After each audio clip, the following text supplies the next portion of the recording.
희생자 유가족들은 임시 안치실이 마련된 무안공항을 떠나지 못한 채 자리를 지키고 있습니다. 아이의 대학 입학을 축하하며 아버지 승진을 기념해서 가족여행을 떠났다가 돌아오지 못한 사람들. 하루아침에 소중한 사람을 잃어버린 안타까운 사연들을 김규희 기자가 전해드립니다. 언제나 듬직한 사위와 눈에 넣어도 아프지 않을 손주 2명을 한꺼번에 떠나보낸 60대 할아버지. 큰 손주가 대학 합격 통지서를 받은 기념으로 떠난 가족 여행이 비극으로 변했습니다. 손주들이 미성년자라 신원 확인마저 늦어지면서 아무리 참으려 해도 차오르는 슬픔을 가누기가 어렵습니다. 이날에 가려고 합격해놓은 상태고 작은애는 이제 고1 입학하는데 사고가 났어요. 승진을 앞둔 아버지와 함께 크리스마스 기념 여행을 떠난 일가족. 중학교 2학년 첫째와 7살 막내까지 참사로 모두 목숨을 잃었습니다. 우리 처제 딸, 사이, 뭐 조카들 2명. 내년에 진급한다고 진급하면 여행을 못 간다 해서 가자 했는 모양이에요. 80살 할머니는 직접 업어 키운 25살 터울 막내 동생을 잃었습니다. 2달 전 아버지 제사 때 본 게 마지막이 됐습니다. 아이고 보고 싶지. 심란해 갖고 나왔어. 그래 지금 어떻게 찾을지도 모르고 근데 지금 아직 안 나와요. 유족들은 공항에서 밤을 지새우면서 가족의 신원이 확인되기만을 애타게 기다리고 있습니다. MBC 뉴스 김규희입니다. 가장 많은 희생자가 발생한 광주에도 합동 분향소가 차려졌습니다. 친인척과 이웃을 잃은 시민들은 합동 분향소를 찾아 희생자들을 애도했습니다. 김영창 기자입니다. 광주 5.18 민주광장에 마련된 제주항공 여객기 참사 합동 분향소. 마스크를 쓴 어르신이 한겨울 찬 바닥에 무릎을 꿇고 오랫동안 일어나지 못합니다.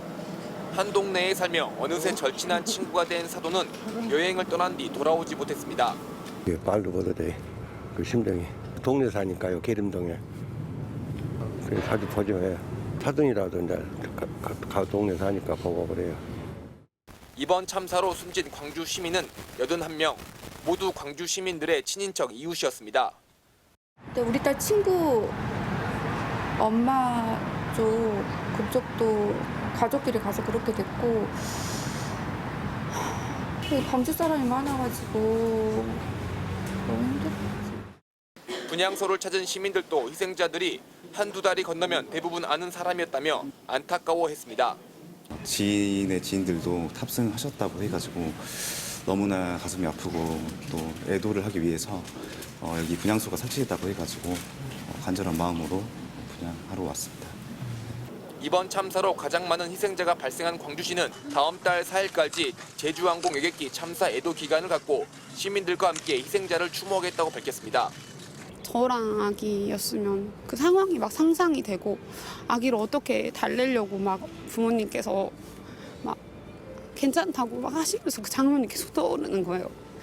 그래가지고 슬펐습니다. 현재 희생자의 유해가 온전히 수습되지 않아 유족 인계가 늦어지고 있는 가운데 광주시는 희생자 유가족 지원단을 구성하고 장례 절차 등을 지원할 계획입니다. MBC 뉴스 김영창입니다.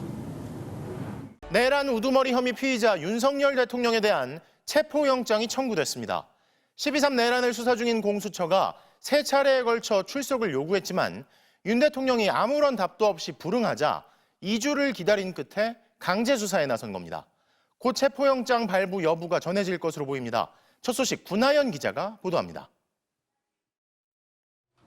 공수처가 피의자 윤석열 대통령에 대해 체포영장을 청구했습니다. 내란 우두머리와 직권남용 권리행사 방해 혐의가 적용됐습니다. 공수처와 경찰 등으로 꾸려진 공조수사본부는 오늘 오전 0시 서울 서부지법에 윤 대통령에 대한 체포영장을 청구했다고 밝혔습니다. 또 관저 수색영장도 함께 청구했다고 했습니다. 윤 대통령이 머무는 용산구 한남동 관저가 서울 서부지법 관할입니다. 역대 어떤 수사기관도 현직 대통령에 대해 강제 신병 확보에 나선 적은 없었습니다. 현직 대통령의 피의자 입건, 출국 금지, 체포영장 청구까지 모두 헌정사상 초유의 일입니다. 노태우, 전두환, 박근혜, 이명박 전 대통령이 구속 상태로 재판에 넘겨진 전례가 있지만 모두 대통령직에서 물러난 뒤였습니다. 형사소송법상 피의자가 죄를 범했다고 의심할 만한 타당한 이유가 있고 정당한 이유 없이 출석 요구에 응하지 않거나 그런 우려가 있을 때 피의자를 체포할 수 있습니다. 윤 대통령이 위헌, 위법적인 비상계엄 선포로 국헌 문란 목적의 폭동을 일으켰다는 혐의는 김용현 전 국방장관에 대한 검찰 수사 과정에서 이미 뚜렷하게 드러났습니다. 하지만 윤 대통령은 지난 18일 1차, 25일 2차, 그리고 어제 3차 출석 요구까지 아무런 답도 없이 응하지 않았습니다. 통상 두세 차례 출석 요구에 응하지 않으면 체포영장 수순을 밟습니다. 공수처는 윤 대통령이 여러 차례 출석 요구에 불응한 데다 범죄 혐의가 상당해 체포영장 청구 요건은 충족됐다는 판단입니다. 또 윤 대통령 측이 공수처가 내란죄 수사권이 없다는 이유로 수사 자체를 문제 삼고 있는 만큼 더 이상 출석 요구를 하는 건 실익이 없다고 판단한 것으로 보입니다. 공조수사본부 관계자는 영장 발부 전 출석한다면 조사할 수는 있지만 이미 영장이 청구된 상황에서 법원이 발부한다면 집행이 이루어져야 한다며 신병 확보에 대한 의지를 드러냈습니다. MBC 뉴스 구나연입니다. 만약 체포영장이 발부되면 7일 안에 집행을 해야 합니다. 현직 대통령에 대한 첫 체포영장 집행인 만큼 참고할 만한 전례는 없는데요. 어떻게 이동하게 되는지, 구금 장소는 어디가 될지, 체포영장 발부 시 집행의 수순을 이준희 기자가 짚어봤습니다.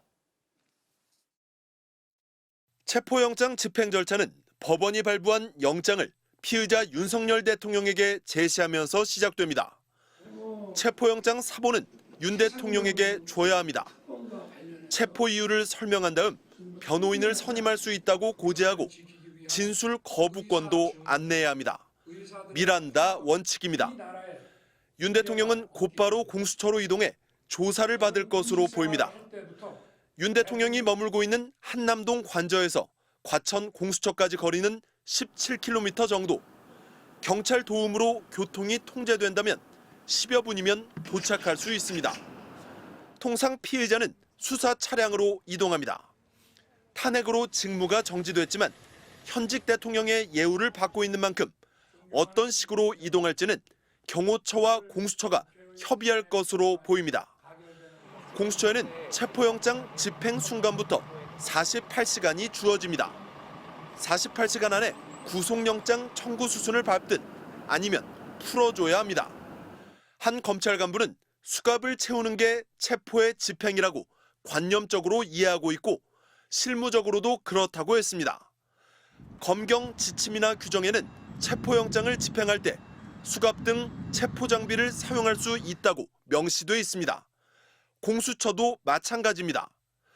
도주, 자해, 난동 등을 막기 위해 또 필요하다고 인정되는 상당한 이유가 있을 때 최소한의 범위에서 쓰라는 제한을 두었습니다. 체포영장은 발부 7일 동안 유효합니다. 오늘 체포영장이 발부된다면 내년 1월 6일까지 집행이 가능합니다. 공수처는 그동안 경호처와 체포영장 집행 과정에 대한 협의를 할 것으로 보입니다. 한 전직 검찰 간부는 피의자 소재를 몰라서 집행을 못한 것은 봤어도 공권력이 막혀서 체포영장 집행이 안 된 경우는 본 적이 없다고 했습니다. 체포영장에는 죄명과 범죄 사실의 요지, 구금 장소가 명시됩니다. 공수처가 있는 과천과 가까운 의왕 서울구치소가 유력한 구금 장소로 꼽힙니다. MBC 뉴스 이준입니다. 제주항공 여객기 참사 하루 만에 같은 항공사의 같은 기종이 또 랜딩기어 이상으로 운항을 포기하고 회항했습니다. 제주항공은 여객기를 바꿔 다시 출발했는데 승객 20여 명이 탑승을 포기했고 나머지는 제주에 무사히 도착했지만 비행 내내 불안에 떨었습니다. 이따금 기자가 보도합니다. 오늘 오전 6시 37분 김포공항에서 제주로 향하던 제주항공 여객기. 비행기 창밖으로 빨간 불빛이 반짝입니다. 잠시 뒤 김포공항으로 다시 돌아간다는 기내 안내 방송이 나옵니다. 항공기 결함으로 인해 제주국제공항 착륙하지 못하고 김포국제공항으로 늘어나갈 예정입니다. 갑작스런 회항 소식에 기내는 술렁입니다. 무슨 결함이 있대, 비행기가. 그래가지고 다시 김포공항으로 간대. 근데 무슨 결함인지는 얘기 안 해줬어. 운항 중 기체 결함으로 회항한 항공기는 제주항공 7C101편, 보잉 737-800 시리즈로 제주항공 참사 여객기와 같은 기종입니다. 김포공항에서 이륙한 지 20분 만에 랜딩 기어 이상이 발견돼 회항했습니다. 당시 탑승 승객은 161명, 여객기를 교체했지만 21명은 탑승을 포기했습니다. 8시 반쯤 다시 제주로 출발한 나머지 140명은 비행기가 무사히 착륙할 때까지 불안에 떨었습니다. 활주로에 도착을 해서 속력을 줄일 때까지는 조금 무서운 게 있었습니다. 아무래도 어제 좀 안타까운 사고도 있었고 해서 비행기표를 좀 취소할까도 생각을 했는데 이제 기종을 바꿔서 다시 운행을 한다고 해서 한 번만 더 믿어보자라는 생각에 제주항공은 이상이 발견된 직후 지상정비통제센터와 교신해 랜딩 기어가 정상 작동되는 것을 확인했지만 안전을 위해 회항했다고 밝혔습니다. 해당 기장은 안전 운항을 위해서 회항해서 점검을 받는 게 낫다라고 판단을 했고 김포공항으로 다시 돌아와서 점검을 진행하고 있고 국토교통부는 사고 여객기와 같은 기종인 보잉 737-800 시리즈가 국내에 101대 운항하고 있다며 해당 기종에 대해 특별 점검을 벌이겠다고 밝혔습니다. MBC 뉴스 이따금입니다.